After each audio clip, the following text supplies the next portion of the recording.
All right, Red State, written and directed by the man himself, starring John Goodman, Melissa Leo, plans to distribute the picture under the Smodcast Pictures banner. Hope I said that right. Traveling in shows in select cities right now before releasing the movie on October 19th in 2011. Kevin Smith, welcome to the C&O Show. How are you? How are you? What's up, Kevin? I'm good, man.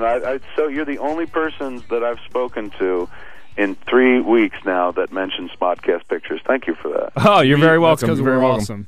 Most people are just like, "What is this going on? You can't find a distributor? What's your controversy?" Well, you bought the movie back, right? Well, I mean, you can't really buy the movie. Okay, back. okay. Explain the situation.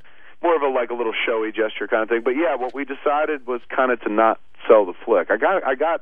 I'll be honest. Day 4 of the movie, man, we made this movie for like $4 million, and on day 4 of the movie, I'd cut together the first 3 days of footage, and I was like, wow, it looks good, man. It looks good, especially for our budget. And all these people working on the flick, pulling together to pull it off for like $4 million. Yeah, and the movie really required at least 10 to tell the story.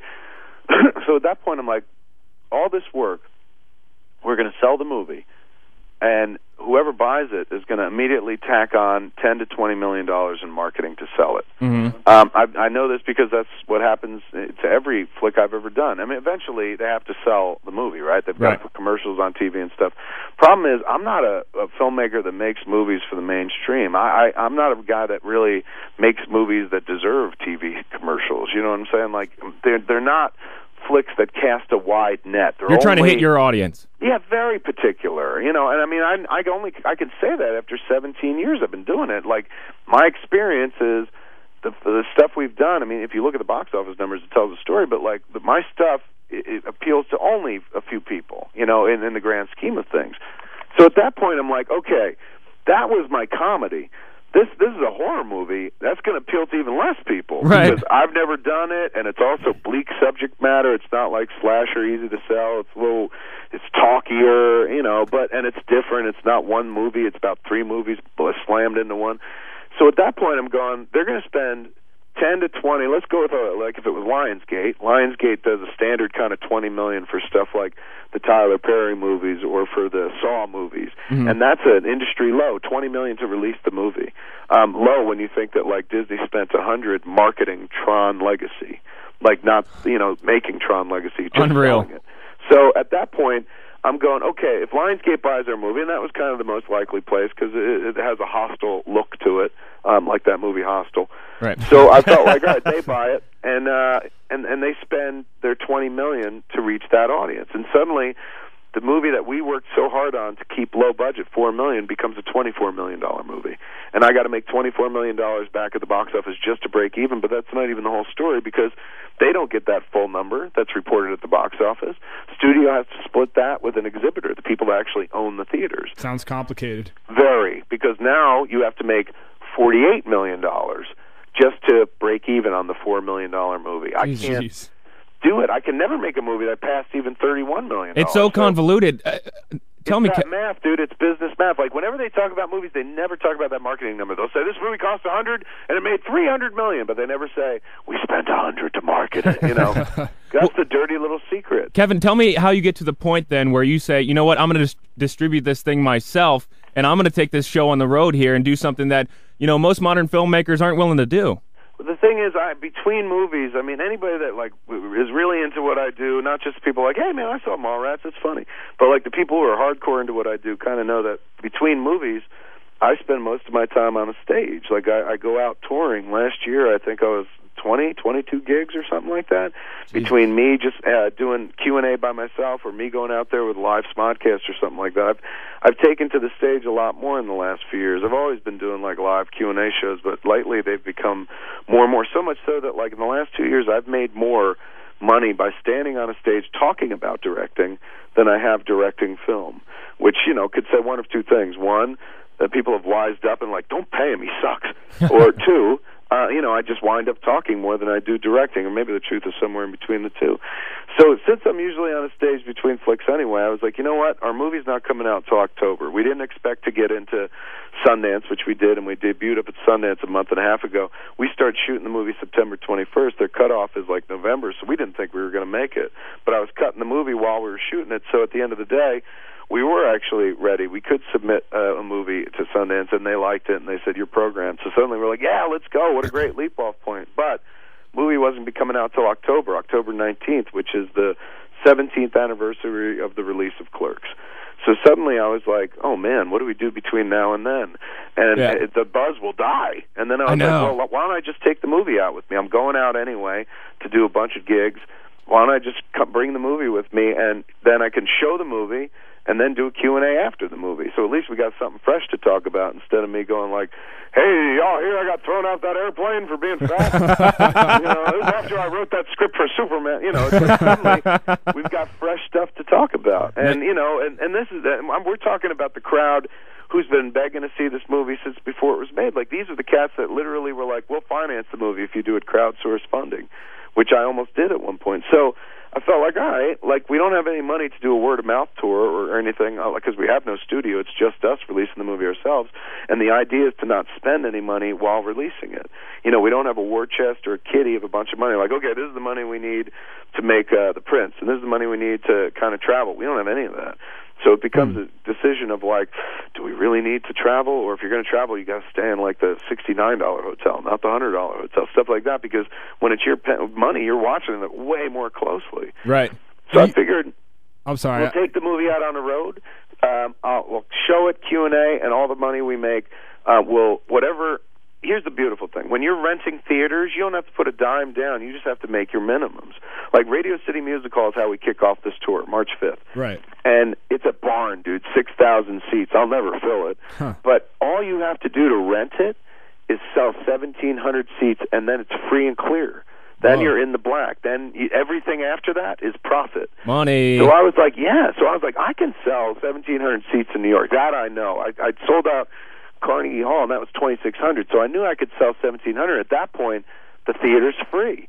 And that's the same for all the theaters on the tour. You just have to sell a certain amount of tickets, and then, boom, not only is the theater free, but you start collecting profit. And for us, this is beautiful. It's a word-of-mouth tour where suddenly we can actually earn $1 or $2 off of it, maybe, and throw back at the budget. Our dream is to kind of pay back the $4 million budget before we come out in theaters. And we can't do that solely with this tour because we're not going to make that much millions with the tour. Right. But we saw foreign rights as well. Like, we went over to Berlin and sold a bunch of territories.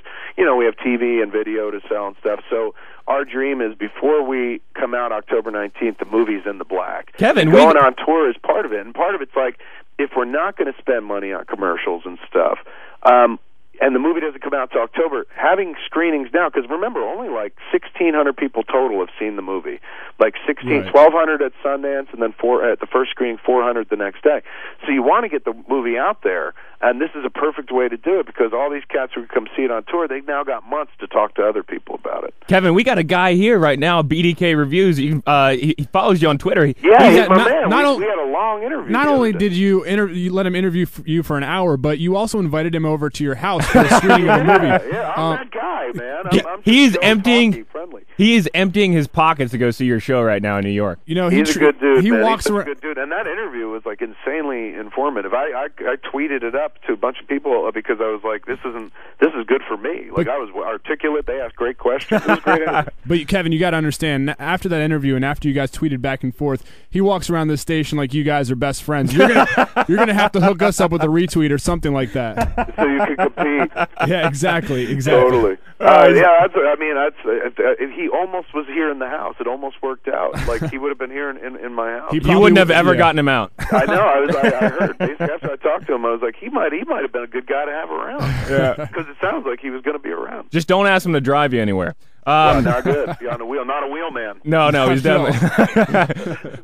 Is horror a genre you've been waiting to play around with for a while now? I mean, you know, I know you've been caught up with other projects. Is that something that you feel like it's a passion project that you've been just sort of waiting for the right time to get into? Not so much the specifically the horror of it, but just the idea of like, oh, it'd be fun to do something that's outside the comfort zone. Like, I've got comedy down. I've done that a bunch of times, so I felt like I could kind of do that. But it'd be nice to try something that's, I don't know, to try. Like, basically, when I look at Red State, it looks like me trying to do a Quentin Tarantino movie by way of the Coen brothers.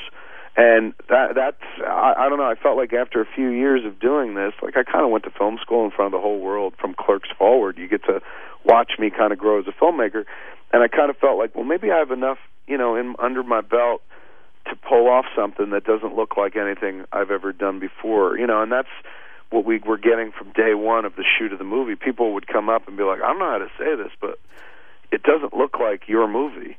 And that made me feel cool. I was like, yeah, well, that's awesome. The idea. I don't want it to look like my movie. I want it to kind of look like a movie.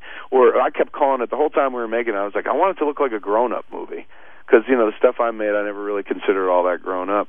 And this is a true grown-up movie. It's got, like, grown-up actors in it, like John Goodman, Melissa Leo, Michael Parks, Kevin Pollak. It's just like it's got a grown-up cast for the first time, too. I can't wait to see John Goodman in film again. I can't tell you, John Goodman tears it up. He is amazing in the flick. And it's watching a dude like him or Parks or Leo, people who have been doing it a long time, and these are like not movie stars, although they have been it from time to time, particularly John. I mean, he was a star for the Flintstones.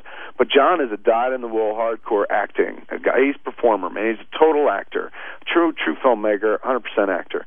Watching a dude like that throw away dialogue, like he doesn't deliver it. Like most actors will sit there and like it becomes acting. You can see them acting. They're thinking about how to say it, putting on a little performance.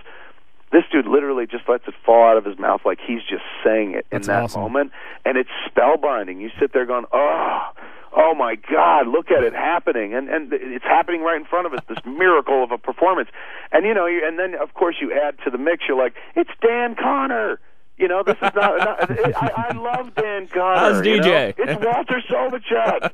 It's Madman Month from Barton Fink. Like, he's been around forever, and he's one of the good ones, a cool one. And here's my favorite thing about John Goodman, aside from his performance, which I've been able to appreciate from afar for years, so seeing it up close, while thrilling, was nothing new to me. I knew what a great actor he was. This is what I didn't know. This is what working with John Goodman taught me, aside from like wanting to inspire me to drop weight, because he dropped a bunch of weight, and I was like, hey, if John Goodman could do it, I could do it. But the other thing is this. On a movie set, you got people who do stand-ins, right? People who stand in for the actor. Let's say Ben is in a scene, Ben Affleck. Ben's not there for the 45 minutes we're setting up cameras and lights because he's got important things to do, like text or dream about making the town or something like that. You bring in somebody called a stand-in who stands there, kind of looks Ben's height, Ben's complexion, hair a little bit, and they point lights at him and cameras at him and whatnot and get the scene ready so that when it's time to shoot, the stand-in steps away, Ben steps on his mark, and then we go with the scene. So Ben didn't have to sit there while all the cameras being set up. This is common in the movie business. Everybody has a stand-in. When I was an actor, when I was Silent Bob, I had like 4 different Silent Bob stand-ins. Nice. So it's normal. John Goodman, the only actor I've ever met in my 17 years in this business who stood in for himself. I wanted to ask you, I know I was like, dude, do you want to go back to your trailer? He's like, no, I'm just going to stand here. I'll do it. I'm fine. And he was happy to stand in for himself. It was awesome. That's awesome. Hey, I know that I read somewhere that your last movie is going to be Hit Somebody. Yeah. And you mentioned that you would bring back a bunch of people for cameos. The first question I want to ask about that movie is, if you get something post-retirement that is, worth coming back, do you think you'll ever consider coming back after your retirement? And B, you said that one of the guys you'll bring back was probably Bruce Willis. I heard that you guys had a little bit of off-camera issues. Do you really think that's a possibility? That he would come back? Or yeah. That, I don't know. That's up to him. I would extend and say, oh, my God, I'll get him in there, because the idea is it's the last flick I want to make. I want to put everyone in it that I've worked with before. It's kind of like my thesis film. If I have been going to film school in front of people for the last 17 years, Hit Somebody would be the thesis film. And I want to kind of put everybody I've ever worked with in front of the camera into the flick if I can. That would include, Bruce as well. So hopefully, would he have any reason to say no? Would he? Yeah, I mean, like, we didn't really get along on Cop Out. I mean, we have 2 different kind of working philosophies, completely different, and we just didn't gel very well. I see. So I don't know if he would want to come back. And, honestly, there were moments where I was like, I wouldn't want to work with Bruce Willis again. But, I've got some distance from the situation. I'm like, it would be weird if I didn't at least try to include even him, because he is a big part of my story now. Right. You know what I'm saying? It wasn't always before. He wasn't around for the first 12, 13, 14 years of what I was doing. But at a certain point, we crossed paths via vis-a-vis Live Free or Die Hard and then Cop Out. And, he becomes a part of my narrative as well, and not just, in terms of like, oh, Bruce Willis is a guy I know who's in movies. It becomes, oh, I worked with Bruce Willis once. So for me, it feels kind of important to at least reach out and be like, hey, do you want to do it? And I'm sure he'll be like, go fuck yourself. But it's worth a shot. Right, absolutely. I heard that the premiere that you had was in Kansas, which actually happens to be the home of the church that inspired the movie Red State. And Westboro Baptist Church, but we didn't have a premiere there. I was on a radio show with in Kansas last week, and they asked if we would hold the premiere there in Topeka, or a premiere in Topeka, because that's where the Phelpses live. Okay. And I said, oh, we'll try to get that done. But we premiered up at Sundance about a month and a half ago. Okay, but you did have a screening there in Kansas? Or no, not yet. Okay, I read something about protesters the protesters came up to Sundance. Oh, they did? The Phelps family announced that they were going to protest the flick at our screening at Sundance, and so we announced that, all right, we're going to counter-protest. Jeez. And so when we got there to the Eccles Theater, where the movie was debuting, there was 4 of them out there. They don't travel in a massive pack. Bunch of jerks. 4 people, but they're holding pretty impressive signs that really catch your attention and kind of slap you in the face. What do you think when you see something like that? Are you like, I feel like a terrible person, or do you just laugh at that? I had kind of whipped up. I saw that they were going to do it, so I was like, oh, we're going to counter-protest you. And so what did your sign say? I used it as a photo op, as a publicity thing. Like I encouraged anybody to come join us in a counter-protest, and when I got there, I saw the Phelpses holding their signs, and then I saw about 100 kids from high school had joined us, and they were holding signs that were like, awesome. That was homework, and they were chanting Lady Gaga lyrics back at the Phelpses.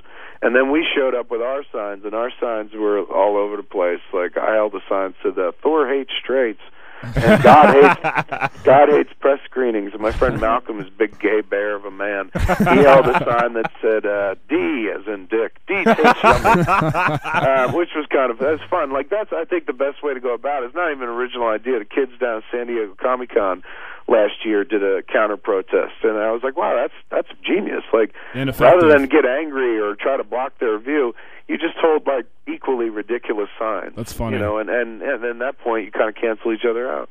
I'm guessing it's not hard for you to beat 4 people, by the way, in a counter protest. You got to give it up to them though. When you write that kind of bile and hold it up, even if there's 4 of them, you're going to make an impact.